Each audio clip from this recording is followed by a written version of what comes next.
애굽의 노예로 있었던 이스라엘 백성들이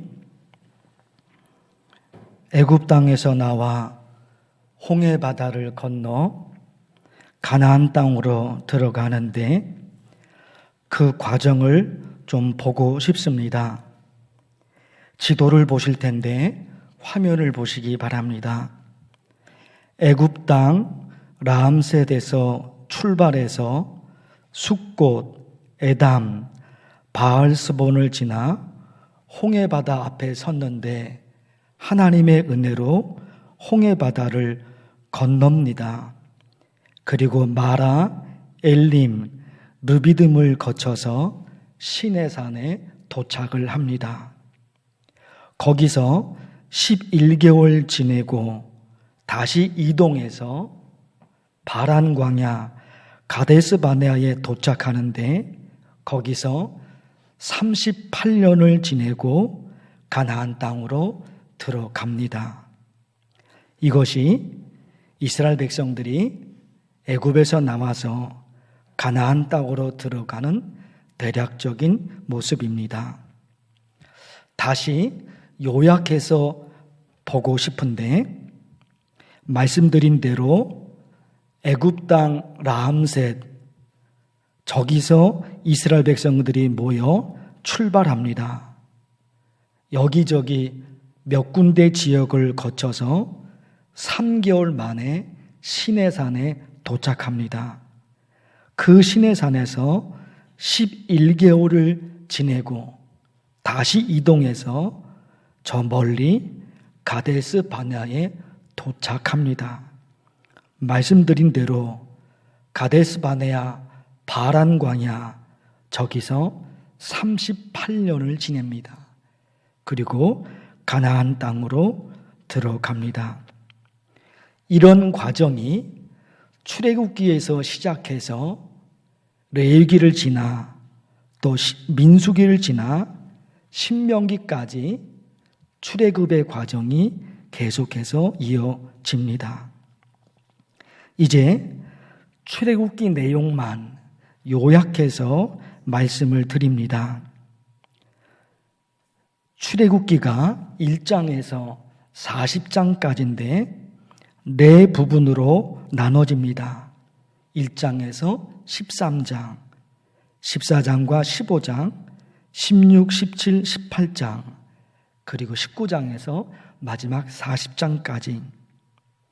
1장에서 13장까지는 이스라엘 백성들이 애굽 땅에서 나온 얘기고, 그리고 14장과 15장은 홍해바다를 건넌 이야기, 16, 17, 18장은 홍해바다를 건넌 다음 시내산에 도착한 얘기, 그리고 19장에서 마지막 40장까지는 이스라엘 백성들이 시내산에서 11개월 지내는 동안 모세가 하나님으로부터 하나님의 법을 받습니다. 하나님의 법, 율법, 십계명, 그리고 예배에 관한 법, 성전에 관한 법이죠.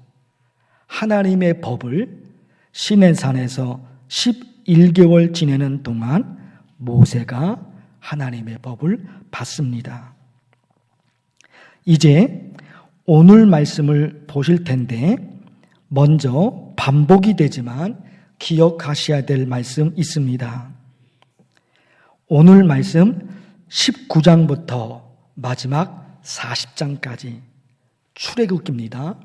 출애굽기 19장, 오늘부터 보실 말씀인데 이 19장부터 마지막 40장까지 말씀이 하나님의 법을 다루고 있습니다. 하나님의 법, 하나님의 법, 하나님의 명령, 하나님이 이스라엘 백성들에게 주셨던 율법, 하나님이 이스라엘 백성들에게 주셨던 십계명, 하나님이 그들에게 주셨던 예배에 관한 법, 이게 19장서부터 출애굽기 마지막 40장까지 하나님의 법을 다루고 있습니다. 반복이 되는데요.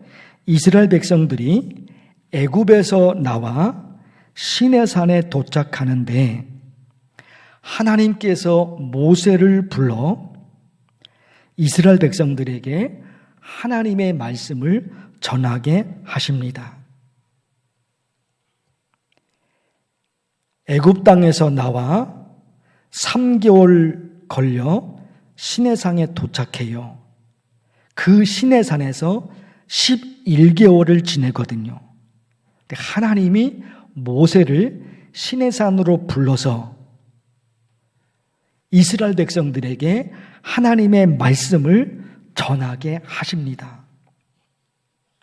오늘 말씀 5절에 있는데요. 세계가 다 내게 속하였나니 너희가 내 말을 잘 듣고 내 언약을 지키면 너희는 모든 민족 중에서 내 소유가 되겠고. 하나님이 모세를 시내산으로 부릅니다. 그리고서 하나님이 모세에게 이스라엘 백성들에게 전해야 될 하나님의 말씀을 전하게 하십니다. 그게 뭐냐? 하나님의 말씀을 지켜야 된다. 하나님의 말씀을 잘 듣고 그 말씀을 지켜야 된다. 이 말씀을 하나님이 모세에게 이스라엘 백성들에게 전하라고 하신 겁니다. 그래서 모세가 시내산에서 내려와 이스라엘 백성들에게 이 말씀을 전하는 거예요. 하나님의 말씀을 잘 듣고 하나님의 말씀을 지켜야 된다. 그런데 하나님의 말씀을 지켜야 하는 이유가 뭐냐 하는 거예요. 왜 하나님의 말씀을 지켜야 하느냐? 그 이유가 뭐냐? 4절 말씀인데요. 화면에 있죠. 내가 애굽 사람에게 어떻게 행하였음과 내가 어떻게 독수리 날개로 너희를 업어 내게로 인도하였음을 너희가 보았느니라. 이 내용이 뭡니까? 애굽의 노예로 있었던 이스라엘 백성들을 하나님께서 구원해 주셨다는 말씀입니다. 이 말씀 다음에 하나님의 말씀을 지켜야 된다는 5절이 이어집니다. 4절 말씀 다음에 5절입니다. 5절은 하나님의 말씀을 지켜야 된다는 말씀인데 그 5절 앞에 4절은 하나님이 이스라엘 백성들을 구원해 주셨다는 말씀이 5절 말씀 앞에 있는 거예요. 결국 하나님의 말씀을 지켜야 하는 이유가 뭐라는 것입니까? 내가 너희들을 구원해 줬으니까 너희들은 내 말을 지켜야 돼. 이거란 말입니다. 왜 하나님의 말씀을 지켜야 되느냐? 애굽의 노예로 있었던 너희들을 내가 구원해 줬잖아. 내가 구해 줬잖아. 그러니까 너희는 내 말을 지켜야 돼. 이거 여러분. 여기에 중요한 신앙의 순서가 있는 거예요. 신앙의 순서. 하나님의 말씀을 지켜야지 구원을 받아. 이게 아니라 하나님으로부터 구원받았으니까 말씀을 지켜야 해. 이게 순서예요, 여러분. 이게 순서예요. 핵심은 하나님의 말씀을 잘 듣고 그 말씀을 지키는 겁니다. 핵심은. 그런데 이유가 뭐냐는 거예요. 이유가. 왜 하나님의 말씀을 지켜야 되느냐? 그 이유가 뭐냐?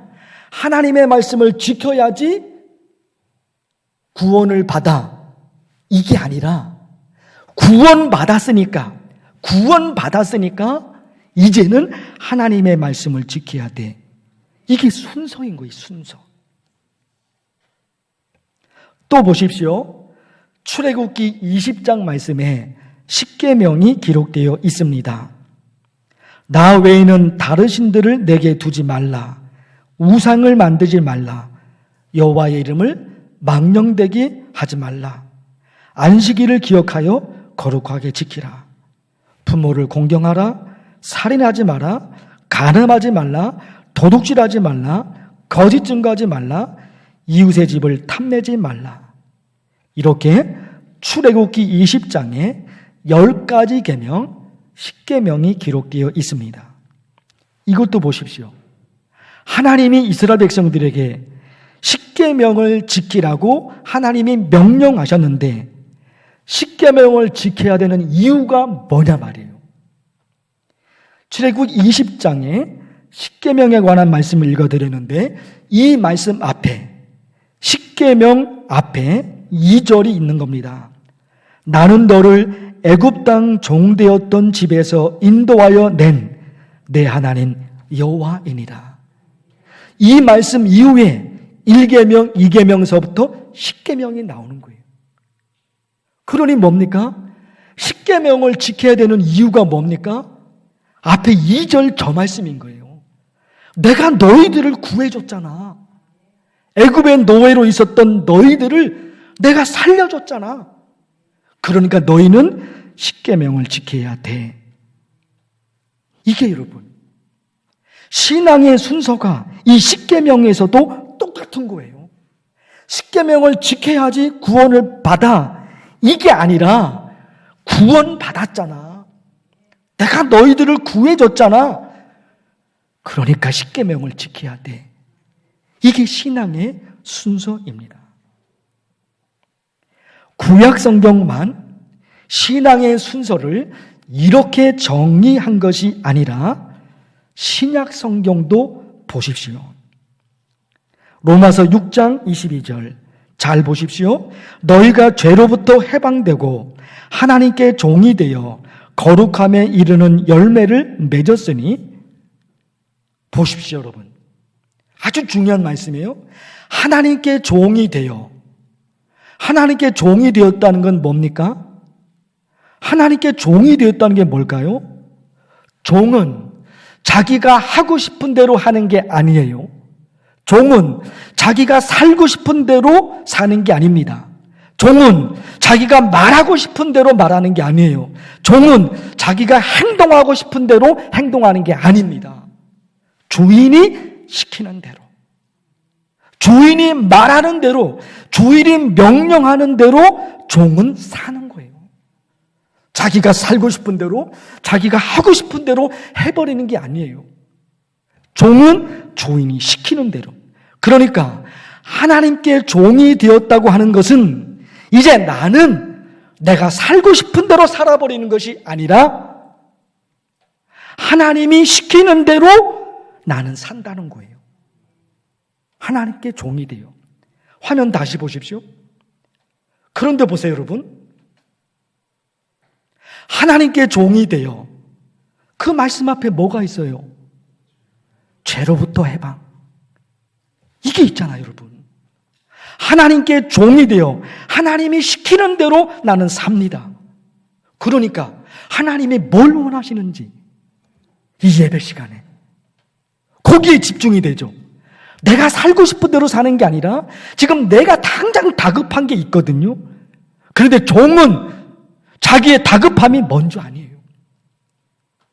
종은 자기의 욕망, 자기의 다급함이 먼저가 아니라 주인이 뭐를 시킬 것인가, 이게 먼저거든요.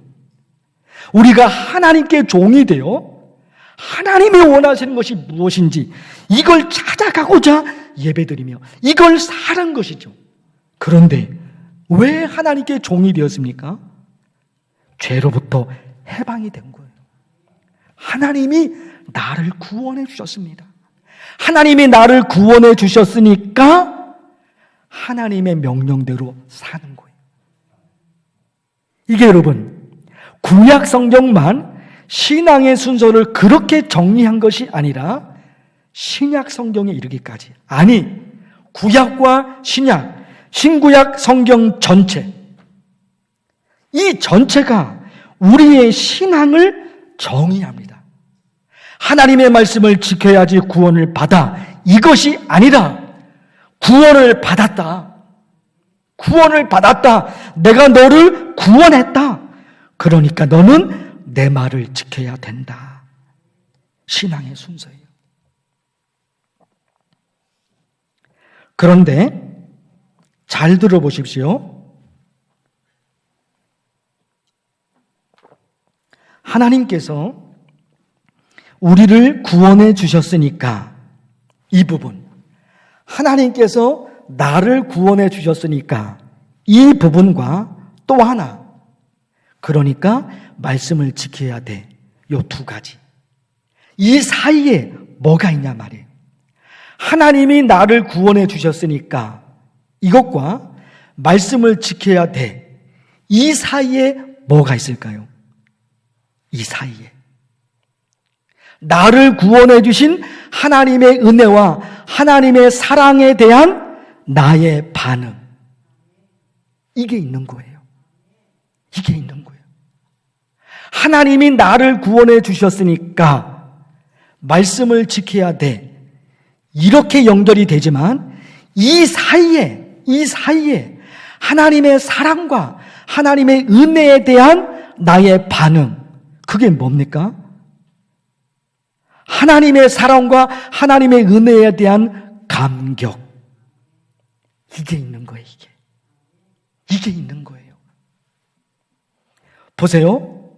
내가 어떻게 예수 그리스도를 믿어 천국 백성이 되었을까? 생각해 보세요.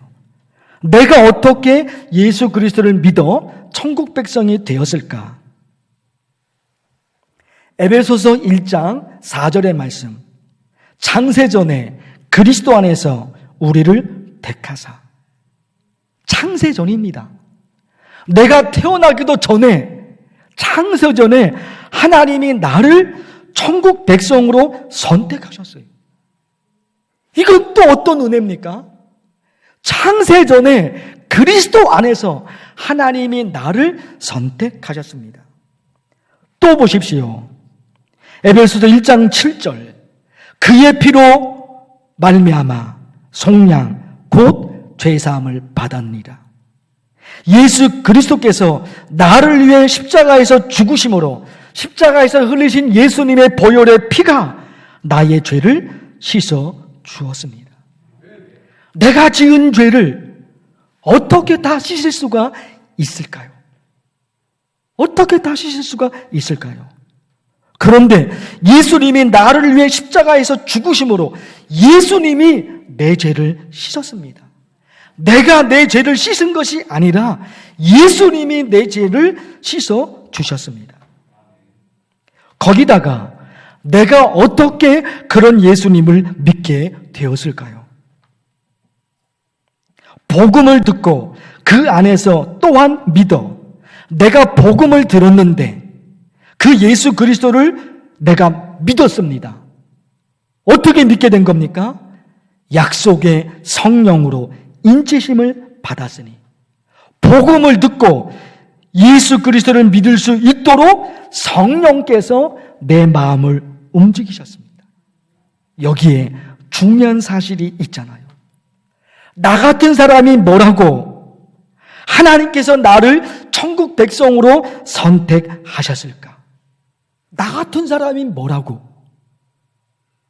나 같은 사람이 뭐라고 하나님이 나를 천국 백성으로 선택하셨을까? 나는 자격이 없는데. 나 같은 사람이 뭐라고 예수님이 나를 위해서 십자가에서 죽으셨을까? 나는 자격이 없는데. 나 같은 사람이 뭐라고 성령께서 내 마음을 움직여 주셨을까? 나는 그런 자격이 없는데. 여러분, 자격이 있습니까?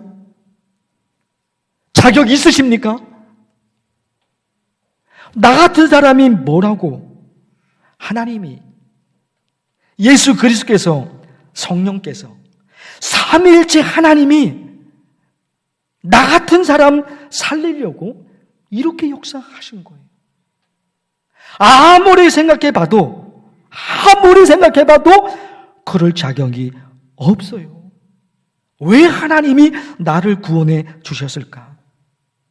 전적인 하나님의 은혜와 전적인 하나님의 사랑, 그거 외에는 설명할 길이 없어요. 설명할 길이 없어요. 그래서 찬양이 저절로 나오는 거예요. 그 크신 하나님의 사랑 말로 다 형용 못하네. 하나님의 사랑을 몰랐을 때는 아무 감격이 없어요. 모르니까. 내가 구원받게 되기까지. 죽음 이후에 다시 살아나서 저 천국에 가게 되는데 그걸 몰랐을 때는 아무것도 없는 거예요. 그런데 오랫동안 신앙생활 하면서 내가 예수님 믿게 된 과정을 성경 말씀을 통해 샅샅이 알게 된 거예요. 알게 된 거예요. 하나님이, 예수님이, 성령님이, 그 삼위일체 하나님이 나에게 역사하신 거예요. 문제는 내가 그럴 자격이 있었냐 말이에요. 아니었던 거거든요. 전적인 하나님의 사랑. 그러니까 나를 향한 하나님의 사랑을 다 말로 표현할 길이 없어요. 이것도 있잖아요. 하늘을 두루마리 삼고 바다를 먹물 삼아도 한없는 하나님의 사랑 다 기록할 수 없겠네. 여러분, 이런 순간들이 있었죠. 바닷물을 찍어서 하나님의 사랑을 하늘에 기록하잖아요. 나를 향한 하나님의 사랑을 바닷물을 찍어 하늘에 기록을 하는데 다 쓸 수 없다는 거예요. 너무 많아서 다 쓸 수가 없다는 거예요. 하나님의 사랑을 모르면 한 글자도 못 써요. 한 글자도 못 써요. 모르는데 한 글자도 못 써요. 그런데 이 성경 말씀을 통해 내가 받게 되기까지 어떤 역사가 있었는지, 이 땅의 역사와 저 하늘에서 어떤 일이 일어났는지 성경을 통해 알게 되었거든요. 알게 됐어요. 그러니까 여러분, 그 하나님의 사랑과 그 하나님의 은혜에 대한 그 감격이 그 사이에 있는 거예요. 그 중앙에, 사이에 있는 거예요. 사랑하는 성도 여러분, 집중해서 끝까지 들어보십시오. 신앙의 세계는 믿음의 세계라고 말할 수가 있지요. 끝까지 들으셔야 돼요. 예수님께서 나를 위해 십자가에서 죽으셨음을 믿습니다. 믿음이죠. 예수님이 부활하셨습니다. 믿음이죠. 나도 죽음에 부활되어 천국에 갈 것입니다. 믿음이죠. 신앙의 세계가 믿음이잖아요. 그런데 여러분, 신앙의 세계는 믿음의 세계만 있는 것이 아니라 감동의 세계가 있는 거예요. 지금까지 말씀드린 거. 나 같은 사람이 뭐라고 하나님이 천국 백성으로 선택하셨을까? 나 같은 사람이 뭐라고 예수님이 십자가에서 죽으셨을까? 성령은 거룩한 영입니다. 거룩한 영은 거룩한 곳에만 역사하는 거예요. 그런데 그 거룩한 영이 나에게까지 역사하십니다. 나에게까지. 나는 거룩한 사람이 아니었는데. 그 감격, 전적인 하나님의 은혜와 전적인 하나님의 사랑, 삼위일체 하나님이에요. 그분이 나에게 이렇게 역사하셨어요. 그래서 신앙의 세계는 믿음의 세계만 있는 것이 아니라 하나님의 은혜와 예수 그리스도의 사랑과 성령의 역사하심에 대한 감격, 그게 있는 겁니다. 힘들고 어려운 시기를 지나고 있지만 나를 향한 하나님의 사랑, 나를 향한 예수 그리스도의 은혜, 나를 향한 성령의 역사, 이것이 나를 구원하셨습니다. 그와 같은 하나님의 사랑과 예수 그리스도의 은혜와 성령의 역사가 이 땅에서 생명을 다하는 순간까지 이어질 것입니다. 그런 하늘의 기쁨으로 오늘도 내일도 한 걸음 한 걸음 전진하시기를 축원합니다. 하나님 아버지, 하나님의 말씀을 들었습니다. 하나님의 말씀을 지켜야지 구원을 받습니다. 그러나 신앙의 순서를 들여다보니까 하나님이 나를 구원해 주셨으니까 말씀을 지켜야 해. 이게 신앙의 순서였습니다. 하나님, 나를 향한 하나님의 사랑, 예수 그리스도의 은혜, 성령의 역사, 이거 기억하고 감격하는 신앙으로 살게 하옵소서. 예수님의 이름으로 기도하옵나이다. 아멘.